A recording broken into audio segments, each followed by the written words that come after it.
edition of Hbculive. We'll start this week's show from Durham, North Carolina, home of the North Carolina Central Eagles, who played host to Elizabeth City State. This is Andre Clark scoring the first touchdown of the game. It's 7-0 in favor of the Eagles. NCCU trying to bounce back from an early opening season loss to East Carolina.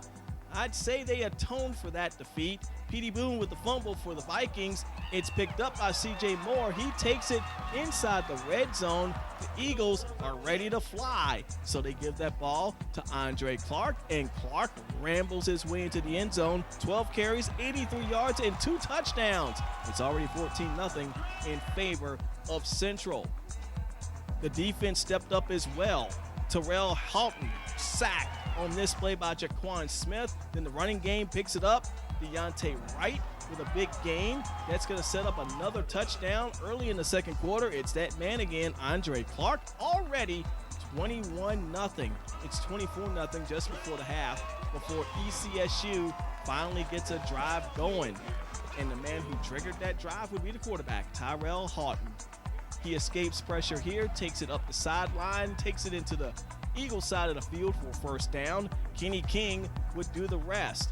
This short gain inside the 10-yard line would set up the very next play. King finished the drive with a touchdown to make it 24-7 at the half. But that's as close as ECSU would get. The Vikings were pretty much put on ice on this play early in the third quarter. Quinn Billerman to Honest Hosick. That's a 59-yard touchdown. You're going to see some people waving keys in the air now. Yep. There's the keys in the air. Time to go home, ECSU. You're on the short end of a 34-7 score at O'Kelly Riddick Stadium. We got another CIAA game for you. This time it's CIAA versus SIAC. Pick it up in Fairfield, Alabama, just outside Birmingham, where the Miles College Golden Bears played host to the Shaw Bears. Shaw making the long trip from Raleighwood, trying to show a little something, but they showed they was that they got a running back eating up on that play. Miles College would raise their level of play later on. That is Jonathan Clark, and he's on his way to the house. A 73-yard touchdown to give Miles College a 14-0 lead. It was all Miles early on. 2 quick scores, and they're trying to drive here later for a third score. Demetric Price with a nice toss to Antonio Dunn. Miles is in scoring position again. This time Price gets greedy, and he has to pay the price. Thomas Street with the nice pick. That drive is over. Shaw trying to get things going, but the offense just could not get untracked in the first half. But one player who did get untracked was Xavier Bacon. Unfortunately for Shaw, he plays for Miles College. This is the first of his 2 touchdown runs that would make it 21-0 in favor of the Golden Bears at the half. Meanwhile, in the second half, it'd be more of the same old song and dance, and that was just fine with Miles, not so much for Shaw.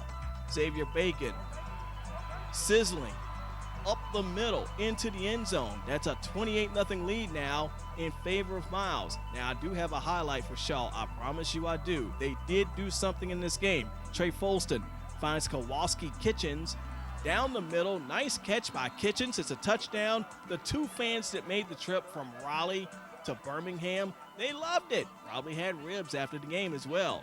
But that's the only highlight for the Shaw Bears. They fall, and they fall in a big way.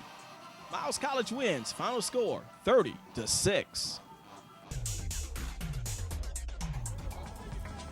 Let's keep it in Sweet Home, Alabama, where Tuskegee opened the 2014 season before the home folks at Abbott Stadium, an overflow crowd watching the Golden Tigers play host to Alabama. The Bulldogs embarrassed by North Carolina A&T in their season opener. They came out in this game like a bunch of angry rabid dogs. There's the lead dog right there, Jamison Lee, driving his team down the field. Brian Brower caps it off with a touchdown. A&M jumps out to a quick 7-0 lead. Don't celebrate too fast, Bulldog fans. Tuskegee had an answer for that. On the ensuing possession, Justin Narrett drops back, throws it deep. That is Marquell Gardner on the other end. Makes a couple of guys miss.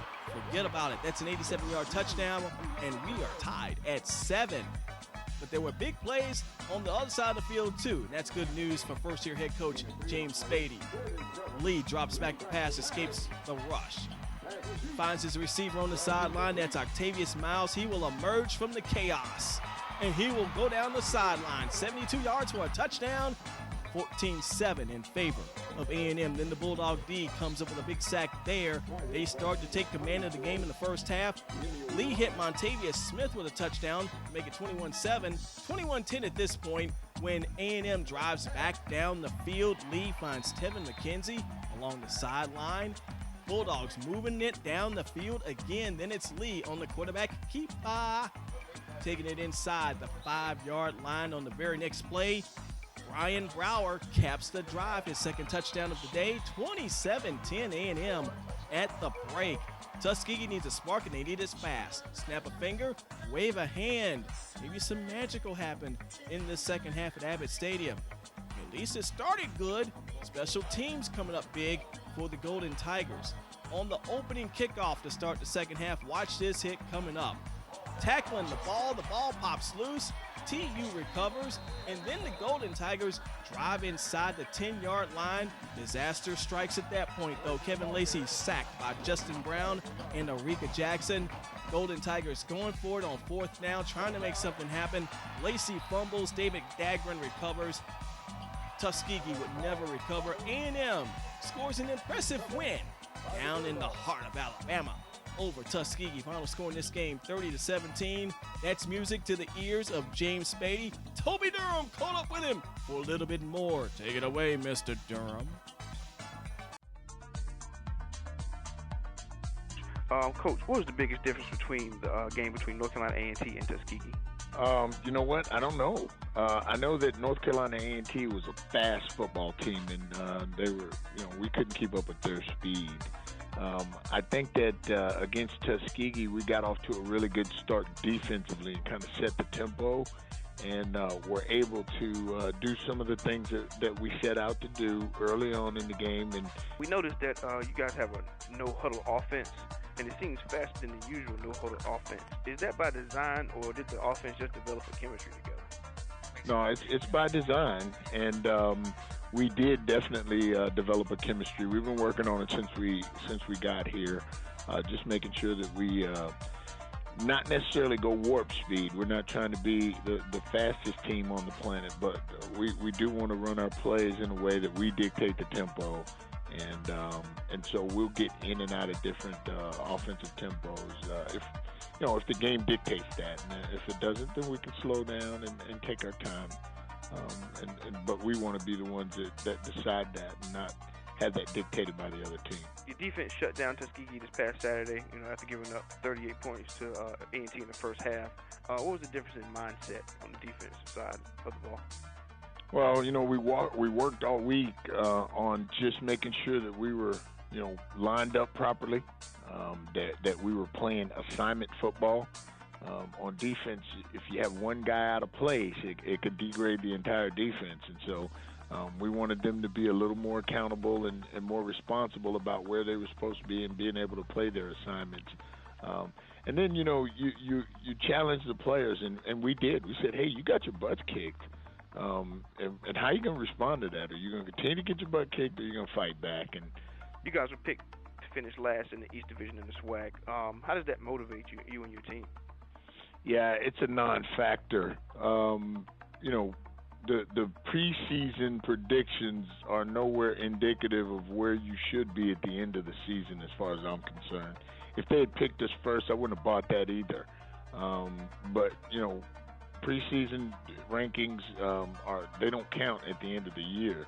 So we don't use that as a motivator. We don't use that as anything other than just rhetoric.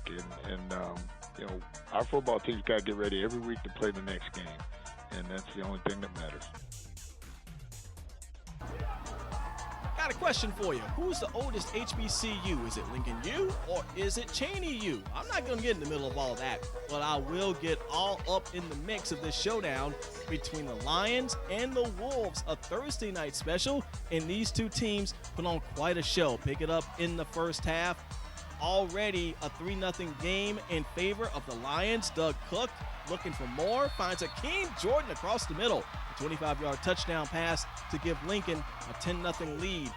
stayed that way until the third quarter when the Wolves begin to come back. The defense comes up with a safety to make it 10-2. You get a feeling mighty momentum is starting to shift up in suburban Philadelphia. Chaney gets the ball after the free kick, and they drive it right back down the field. This is Justin Watkins taking the ball inside the 5-yard line. But a big fourth down and goal stand right here at the 2-yard line keeps it 10-2 in favor of the Lions. But the Wolves come right back. Michael Campbell finds Khalif Dandy, who makes a nice catch. And all of a sudden, Chaney back in business. Khalil Rogers will cap the drive with a touchdown run. The 2-point conversion ties the game at 10. Both teams would swap touchdowns. 17-16 after Chaney scores. They go for 2 to try to take the lead. Justin Watkins gets in. It's 18-17, but Lincoln would come up with 2 scores in the final 2 minutes of this football game to win a nail-biter in the season opener. Final score, 30-18 in favor of the Lions. Let's take a look at the Week 2 HBCU scoreboard as well as statistical leaders across the country.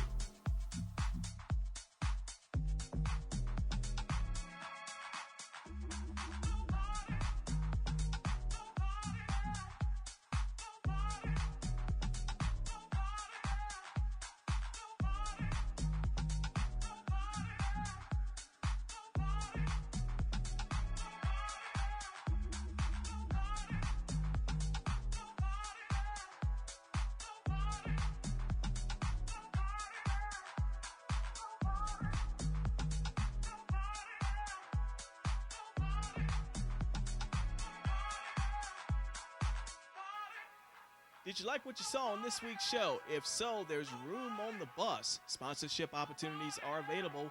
For more information, contact us at hbculive at aol.com or call 704-609-7157.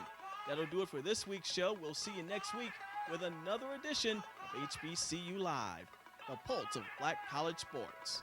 Follow us each week on YouTube.